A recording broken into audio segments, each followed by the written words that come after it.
విద్యార్థి దశలో సిద్ధాంతపరమైన భావజాలం లేకపోవడం వల్లే పార్టీ ఫిరాయింపులు ఎక్కువవుతున్నాయని రేవంత్ రెడ్డి అన్నారు. అధికార ప్రతిపక్షాలు కలిస్తేనే ప్రభుత్వం అని చెప్పారు. తమిళనాడులో పార్టీల మధ్య విభేదాలున్నా రాష్ట్రం కోసం ఒక్కటవుతారన్నారు. ప్రజలకి సీఎం చంద్రబాబు బహిరంగ లేఖ రాశారు. జీరో పావర్టీ విధానంపై తన ఆలోచనలను పంచుకున్నారు. ఆర్థిక అసమానతలు తగ్గించి జీవన ప్రమాణాలు పెంచేందుకు P4 విధానం తోడ్పడుతుందన్నారు. జన్మభూమి స్ఫూర్తితో భాగస్వాములు కావాలన్నారు.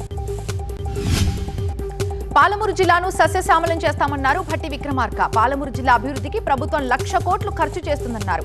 5 ఏళ్లలో పాలమూరు రంగారెడ్డి ఎత్తిపోతల పథకం పూర్తి చేసి 2 లక్షల ఎకరాలకు నీళ్లందిస్తామని తెలిపారు డిప్యూటీ సీఎం.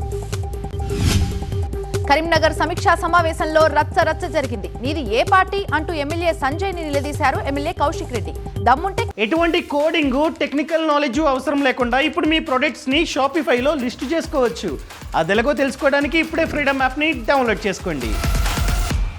కాంగ్రెస్ టికెట్ పై గెలవాలన్నారు. ఇద్దరు పరస్పరం నెట్టుకున్నారు. ఉత్తమ్ కుమార్ రెడ్డి, పొన్నం ప్రభాకర్, శ్రీధర్ బాబు సమక్షంలో ఈ రగడ జరిగింది.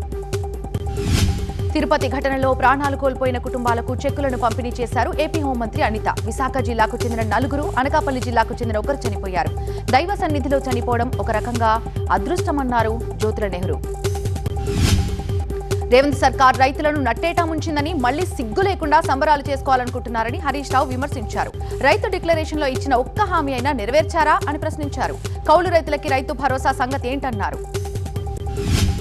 రేవంత్ సర్కార్ ప్రజా వ్యతిరేక నిర్ణయాలు తీసుకుంటుందన్నారు తమ్మినేని. ఫామా, హైడ్రా పేరిట ఇళ్లని కూల్చుతుందన్నారు. 1-2 పథకాలు తప్ప హామీలేం అమలు కాలేదన్నారు.